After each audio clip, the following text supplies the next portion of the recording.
What's going on, guys? Welcome back to the show. Today we're talking a little bit about tracking. We're going to be comparing the arguments for and against tracking just your calories and your protein versus tracking all of the macronutrients, your protein, your carbs, and your fats, and maybe having individual goals for each of those versus just tracking to a calorie goal with a protein target and kind of letting carbs and fats fall where they may. And so again, if you're somebody who's ever tracked calories or wants to get into tracking calories, you've probably come up against this question of like, should I track all the macros? Should I track calories and protein? There's people who discuss the pros and cons of both sides. I'm going to do my best to kind of steelman both arguments and just kind of pose at the end. You guys will kind of hear my opinion if you don't know it already. But if tracking calories is not something you're interested in, or if it's a triggering conversation for you, this is just probably isn't the podcast for you. We're going to be comparing tracking calories and protein versus all of the macros. And so let's set the scene a little bit with this introduction portion of the podcast here. Let's start with a few key points, a few important things I would hope we could all agree on, / maybe information that you don't know for sure that now you will learn.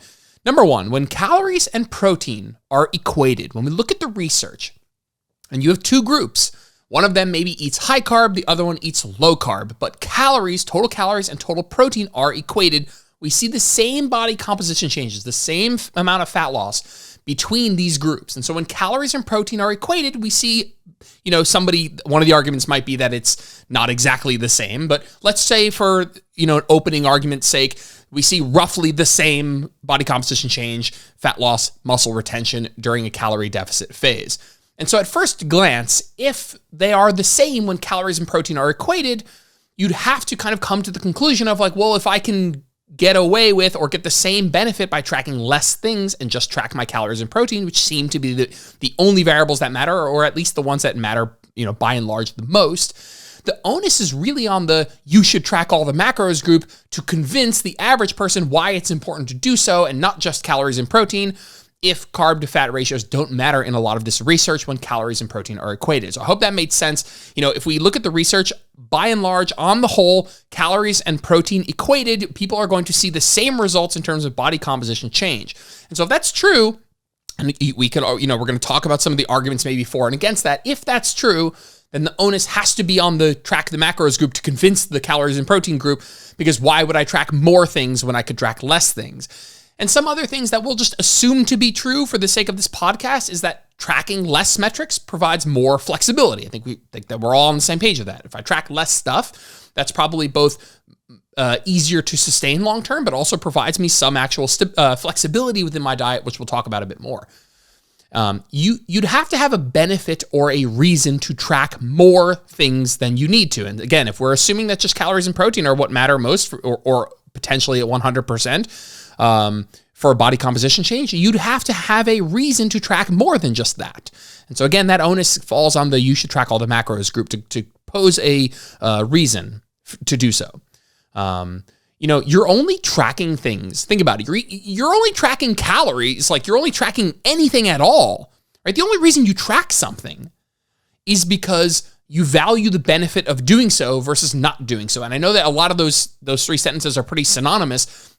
Some of them are even redundant or rhetorical, like duh. But I think all in all, you do things because they provide a benefit or an additional benefit to not doing that. You don't just do it for the fuck of it. Like if you could accomplish X by doing Y or Y plus Z and you get the same results, so why would you do the Y plus Z if you could just do the Y, like for example?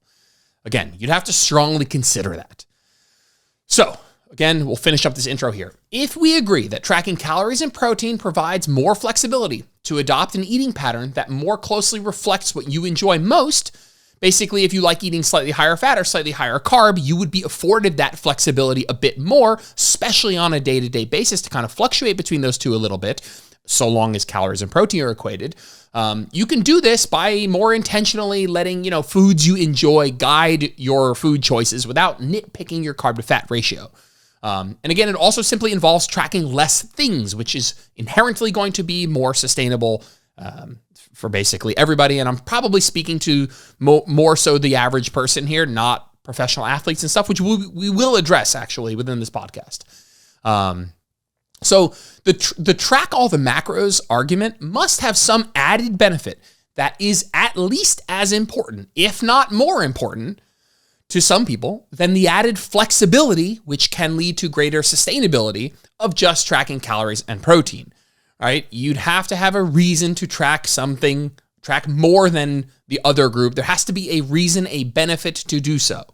And I think that there will be benefits that we will list, potential benefits. We will, but it goes under discussed that we should take those benefits and compare them to the potential added flexibility and sustainability benefits of just tracking calories and protein, let's say. And I feel like that goes massively under discussed. People will be like, well, look at this benefit over here of tracking all the macros. And it's like, yeah, but let's compare, well, what are the cons of doing that versus the pros of doing this? We have to weigh both sides of the equation and make more of a summation, more of a come to a conclusion at the end of that based on the pros and the cons, not just, oh my God, this one thing is important. Okay, I have to do that. And so let's start with what are even the remote potential benefits of tracking all the macros. And I will say before we start that it will be my opinion generally that I think the average person should just track calories and protein. And so I'm going to do my best to go in deep and really steelman the argument of tracking all the macros here. So let's talk about what are even the remote potential benefits that one could even bring up in discussion. And then we will break them down and we'll do the same for calories and protein. So number one, what is one of the potential benefits of tracking all the macros is it ensures basically having a carb and fat goal will ensure that this person, your client, yourself, does not go too low on either of those macros, right? And we can think of, these sorts of pros as potential cons on the flip side, right? Everything that is a pro for counting your carbs and your fats is a con for not counting your carbs and your fats. And so one of the biggest benefits that we'll talk about, I 100% agree with, is counting all the macros ensures that you will not go too low on carbs or fats. And we'll talk about what that means and potential downsides and does that really matter and all of that stuff in a bit. Number two, tracking all the macros and not going too low on the above carbs and fats will affect fat loss or overall body composition. Now, I made a point earlier that it doesn't, but this is at least something you could say that would be up for discussion and we will discuss. Number three, tracking all the macros, namely eating enough carbs, can help you maximize performance and thus muscle gain and retention, and thus has an indirect effect on body composition. Basically, if you're by tracking all the macros and having a specific carbohydrate goal, you can specifically eat more carbs, which will help you train harder, which will help you build or retain more muscle, which will, at the end of the day, change the way you look. Again, I will discuss my thoughts on these arguments in a bit. And number four, tracking the macros is more accurate because sometimes the macros don't add up to my calories in MyFitnessPal. It's something you'll hear very often. If you look at your calories in MyFitnessPal, it'll say 2,000, but you count up all the macros and it's like, 2,075 or 2,100 or something like that. It's slightly different. And so, and it's not just different, the macros will end up being technically more accurate most of the time. And so let's break down each of those arguments. And let's also view these again as like potential cons for tracking calories and protein, because there'll be things that we can't do if we're just tracking calories and protein. And so number one we talked about it, is tracking all the macros ensures that you don't go too low in carbs and you don't go too low in fat. Basically, if you have a carb and a fat goal, then you're not going to go underneath it. And if you don't have a carb and fat goal, you might not know that you're under eating carbs. You might not know that you're under eating on fat. Now, what do I think of that argument? I actually think it's a legit argument in theory. I think that if you have a client who is, if left to their own devices, would intuitively eat really, really mega low carb, basically keto, or they would intuitively eat mega low fat. They have just like an inherent fear of a certain macronutrient. They've been taught that fat is bad and they just avoid all avocado and all cheese and all nuts and all of that stuff. Or if you have somebody who's deathly afraid of carbohydrates and will avoid them at all costs if left to their own devices without a goal, you can discuss this with them. And I think that is in theory a big benefit. I will say though, again, I work with hundreds and hundreds and hundreds of people, and this is just really, really, really unlikely. It is highly unlikely that you leave a client to their own devices. You have them just track calories and protein, and just intuitively, by being guided by foods they eat that they enjoy eating, that they will intuitively go keto or go mega low fat.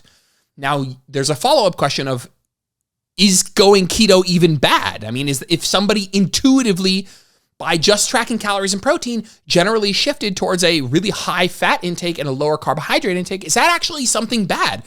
I would say mostly no. And so there goes one of those potential downsides. We're like, dude, if I have a client who's tracking calories and protein and nailing it, and they're really focused on food that they like, and they happen to naturally kind of trend over to the higher fat side of things, maybe even into a full-blown ketogenic side of things, but that is the way they like to eat, and that is how they will be the most consistent and adherent, and calories and protein don't suffer, I would take that. I mean, we'll talk about this a bit more, but we are in a, situation where sustainability is the biggest problem we need to solve, not going too low on carbs, not going too low on fat. It's getting a client to sustain this. And so allowing the client to more likely kind of match the way they like to eat, or eat more foods that they like, or be more driven by foods they like, instead of, I have to hit the specific carb and fat ratio.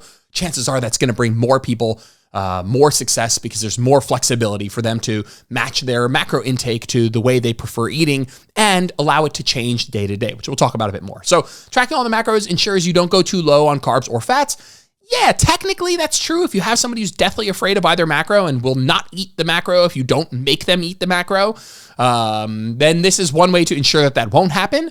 But it's highly unlikely, basically never ever happens if you just let somebody track carbs and protein. If somebody just tracks calories and protein, nobody's going to go to 0.1 grams of fat per pound. No one's going to never eat a carbohydrate again. But if that is the circumstance that you're in or your client is in, then okay, this is a reason for you to give them some sort of minimum goal for those carbs and fats. Cool. Anything else on that before we move on? Yeah, this argument I think conceptually makes a lot of sense. It just practically does not play out this way. People do not intuitively eat keto. They don't intuitively eat super low fat. They intuitively probably eat a moderate amount of both, maybe skewing to one side of that equation, that to a higher ratio of one versus the other, but not into the extremes. I mean, it's just by the nature of statistics, it's unlikely that people are going to skew intuitively to the extremes. Reason number 2, tracking all the macros and not going too low will affect fat loss and overall body composition. It's untrue. I would have to say this is an untrue statement. And we'll talk in number 3 about how carbs can improve performance, and we'll get into some of that, and it's a little bit less black and white. But we just have so much research where when calories and protein are equated, the results from a body composition perspective are so unbelievably similar that it probably just falls so far down the pecking order that it is, I would say, just untrue, that people are not going to get notably different results with different macro intakes if calories and protein are equated. Now, you could say number 3 is, hey, making sure somebody eats enough carbohydrates is going to make sure that they have optimal performance, which is going to make sure that they get the best muscle growth, which indirectly can affect muscle growth and retention, and thus the way somebody looks. Obviously, we're talking about body composition changes here. This is technically true, but by an amount that, in my opinion, is insignificant compared to the benefit of not needing to micromanage carb and fat ratios and let yourself eat a pattern that more aligns with how you prefer to eat, which will likely be more sustainable, which I think is orders of magnitude more important than this benefit. Besides, let's just take the scenario here. It's like, okay, someone's like, hey, you're not tracking how many carbs you're eating. Okay. And then someone is like, well, if you ate a high amount of carbs, you could get the most benefit from your training. Number 1, you don't know that this person isn't eating enough carbs. You don't know that they're not eating a high carb diet. They very well might be. And I think most people are going to skew on a spectrum of more carb, more fat, probably towards a slightly higher carbohydrate diet, just based on regular eating patterns on average. Of course, not totally a 100% generalization here. But the biggest scenario where what you're saying could have an impact, is if we count the macros, specifically carbs, we can make sure we're eating an optimal amount for muscle growth. Like, that's the argument. It's like, hey, if I'm tracking all the macros, I can specifically target enough carbohydrates to make sure I'm getting the most out of my training. A couple thoughts on that. If you just count calories and protein, are you going to eat mega low carb? Like, is this actually going to be an issue? Almost certainly not, number 1. Like, almost 100% not. Most likely, you're going to eat a moderate amount of carbohydrates. And I think there's another argument of, if you're just like a regular person doing hypertrophy style training, looking to, improve body composition, get stronger, and you're not doing like 6 days a week CrossFit or like really high intensity work or serious endurance work, you're not an athlete, let's say, You're somebody who's trying to do well in your training and grow muscle, and even regular people trying to optimize, I still think are in this category, because I still think even a regular person trying to optimize still fights a more uphill battle with sustainability than like, oh, if I had 50 more carbs per day, I'd really see a benefit. And so likely most people aren't going to go keto intuitively. And even if they did, people still see muscle growth, calories and protein equated. And number two, I don't think the average person's training regimen requires a super high carbohydrate intake. If you're doing regular hypertrophy training, it's like you're at the end of your like 60 to 75 minute hypertrophy training is not even depleting your muscle glycogen stores that much. Like you know, there are circumstances, athletic circumstances, training regimens where it's more and less important to be hitting really optimal amounts of carbohydrates. I don't think the person on the other end of this podcast is that person. I don't even think I'm that person. You know, the difference for me between a moderate amount of carbohydrates that I will likely eat if left to my own devices and a high amount of carbohydrate that I could eat if I really specifically counted towards it, the performance difference I think is null. The overall benefit over the long term, I think, is null. I just genuinely think you will never actually amount to a practical amount, a tangible amount that you would actually see. And on the flip side, I would get, again, the benefits of not having to track that, being more flexible, being able to have a high fat day if I feel like it. We'll talk about those benefits in a little bit. Anything else? Okay, quick recap on that one. I don't think people are going to intuitively eat too low of carb. I think people will intuitively eat just a relatively moderate amount, or frankly, probably skew higher towards carbs. But even if they didn't, people can still grow on keto. And you have to weigh this small, potentially like theoretical benefit in body composition up against the benefits and pros of tracking just calories and protein. I think when you do that, this context shrinks to an amount that I just don't think overrides the flexibility benefits of just tracking calories and protein. Alrighty, next one. Tracking the macros is more accurate since sometimes the macros don't add up to the calories in MyFitnessPal. So again, basically, if you count up your macros, you have 100 grams of protein, 100 grams of carbohydrate, and 50 grams of fat. That's going to be 1,250 calories. I'm just making that up, not a suggestion, by the way. And you might get 1,250 calories, but when you look at the calories in MyFitnessPal, it says 1,200, right? It's giving you a different number. It's not actually doing the perfect math like you just did. And I've had this before where I take on a client who's been tracking the macros and they move to tracking calories and they are getting mentally tripped up because there's a difference there. And that pursuit of perfection and that pursuit of, in my opinion, almost an arbitrary level of accuracy, which we'll talk about in a second, is actually one of the big reasons to just get away from this sort of precision. And maybe this is a controversial statement / position to take here. Who gives a fuck about being 100% accurate? Now, listen to me. I'm not saying you should not weigh stuff and just eyeball and just guess and who cares about even trying to be remotely close. That's not what I'm saying. But if you think the calories that you're tracking in MyFitnessPal are 100% accurate, if we took all of your food, we put it in a bomb calorimeter and we found the exact calories of all your food, I promise you, it is different than what you are tracking for a number of reasons. You know, we have food label discrepancies. You know, FDA allows for up to 20% off food labels. You have restaurant estimates on their menu. You have, you know, different ripeness of a food can change the calorie content. Changes in cooking method, whether you boil something or bake something or fry something, can change the calorie content that you end up consuming. Are you tracking stuff that's raw versus cooked? Are you counting all your green vegetables or not? Are you counting, are you tracking stuff that uses net carbs? Like, there is a ton. Don't get me, you need to hear this. There is a ton of variability baked into tracking calories, tracking macros, whatever you want to do. Tracking your food intake has an inherent high amount of variability baked in. But guess what? That doesn't matter either, because if the methods are consistent, then the results are reliable. Listen to that again. If the methods are consistent, then the results are reliable. You don't need 100% accurate.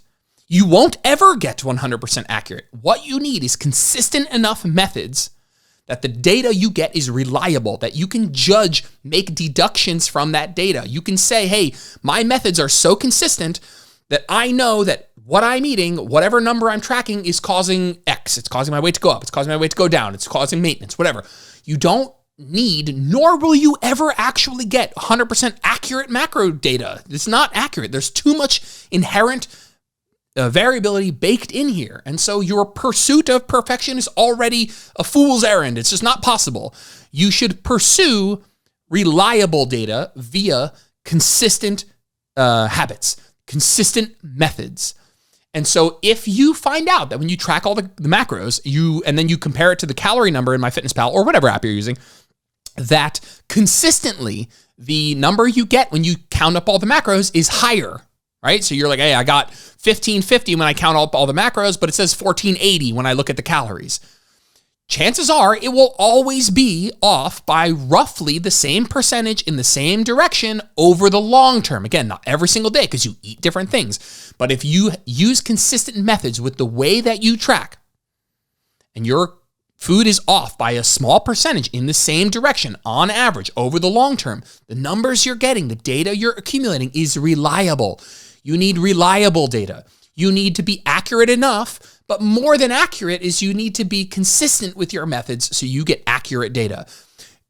Stop getting emotional about the exact number that you're tracking as if it's the exact number that you're eating. It's not. Even if you are the most ruthless tracking, you're hyper detailed, everything's on a food scale, there is baked in variability that you can't do anything about. Your consistency matters way more than your accuracy. Your accuracy totally matters, but we need it to be accurate enough that when we are consistent, it is reliable. And we need more than anything for those numbers to be reliable, which is basically just means the ins need to be consistent. The left side of the equation needs to be consistent. The methods that have you accumulating this data need to be consistent. And this stressing about, oh my God, the macros are different than the calories, it doesn't really matter because both of those numbers are wrong. Both of them are wrong. What matters is that you're using consistent methods to acquire data and then making judgment on that data of what it's telling you, making deductions, making decisions. I'm going to end that rant there because I could go on for a long time. I think a lot of just something I haven't talked about on a podcast, where people flip a shit when it's not exactly the same. It's like, I don't care if it's off by 7% in the same direction on average over the long term. These numbers are great, super helpful for us. A lot of times, by the way, people they don't understand what I'm saying, but they're the same people who don't track their vegetables or don't track condiments. It's like, then the macro numbers and stuff that you're getting aren't accurate. And you're like, yeah, but that's okay. Because I'm okay with them being slightly less accurate because they're off by the same amount every day. I'm just not tracking my vegetables over the long term. That will yield the same percent difference between what I'm actually eating and what I'm tracking, that these numbers are still reliable. It's the same discussion here. Cool. So what are the benefits of tracking just calories and protein? Again, we'll kind of discuss them in a comparative sense. And it's a bit more simple because, again, the onus is on the macro group here because I think generally what we're looking at is a very similar, if not identical, change in body composition when calories and protein are equated, especially in fat loss. So what are the benefits of tracking less stuff, right? What's the benefit of tracking less things? Well, you have more flexibility. When you go out or times that you have less control over your cooking, you have more flexibility. You can have a higher fat day and a higher carb day back to back. You can have Monday, if you sit down you're going out to a steakhouse, but you only have 50 grams of fat for the day, man, you're eating Greek yogurt and bananas up until you go out because you want to get a piece of a ribeye, and that thing has got 50 grams of fat alone, And so this inflexibility of food choice could really come down and play a part. And the ability to have, yesterday was a high fat day, today's a high carb day, today's a moderate carb day, most days are moderate, some days are high this, some days are high that. That added flexibility without the anxiety of, how many times I get a message where people are like, hey, I went over my carb macro, but I hit my calories and my protein. Does it matter? No, it doesn't fucking matter. And it sure as shit doesn't matter in a one-off, like a day. Right? I would argue it doesn't matter at all. For 99% doesn't matter at all. But man, if you're getting stressed out over one of those situations, it's just not worth your stress. And I've tracked the macros for a very long time. And if you are tracking the macros, you have had the experience I'm about to tell you. And if you say you haven't, you're probably either lying or you're not recognizing it. But you'll get to the end of the day. Now, maybe not every day, just some days, whatever. And you'll look at MyFitnessPal and you'll see what macros you have left. You're like, I got 12 grams of protein left. I got 26 carbs. I got 9 grams of fat. and you will make a weird meal that you would not have otherwise wanted to eat. Maybe it's still something that's kind of nice. Maybe I'm not saying you're going to take a tablespoon of oil down the hatch, but you're going to make a weird Frankenstein meal of these macros. When in reality, it would have been way easier for you to look at your calories and protein and be like, I got 200 calories and I got to get 12 grams of protein. And I can eat anything that meets those requirements. That is it sounds like not like this crazy big thing, but it is very liberating. It is a microcosm of the added flexibility here where, you're like, well, I have to have some peanut butter and I'll have some Greek yogurt and I'll have some dried mango. And, instead of having way more flexibility, you feel a bit shackled into making this weird Frankenstein meal to hit all three macros instead of having a way broader ability to be flexible and kind of make a meal based on just calories and protein. Let's just call it what it is. It's a lot easier lifestyle. 100% fact. So if you're coming at hey, we got to eat more carbs because it's better for muscle growth and that's going to make us look better. We talked about that where that's probably not actually a big deal at all for people that are just regularly hypertrophy training 3 to 5 times a week and not professional athletes. But also we're weighing it up against the biggest uphill battle we face, which is consistency and sustainability. Man, for every person out there who probably aren't listening to this, but are very anti-calorie counting, the most extreme form of that is macro counting. I mean, tracking calories and protein, if you've never done it, and we'll talk about this in a bit, but it's unbelievably liberating, in my opinion, for people who have been tracking the macros. It is a step towards, again, very generally, I don't want to make because I'll say that there are people who track the macros and they love their life. They're super happy. It works for them. It's great. I totally support you. That's all the reason I make these podcasts is so that you can live a life that you're happy with and have nutritional habits that serve you and all that stuff. I don't actually care what you do. I just want you to, in this case, I'm posing the consideration for tracking just calories and protein here. Again, got a smidge sidetracked there.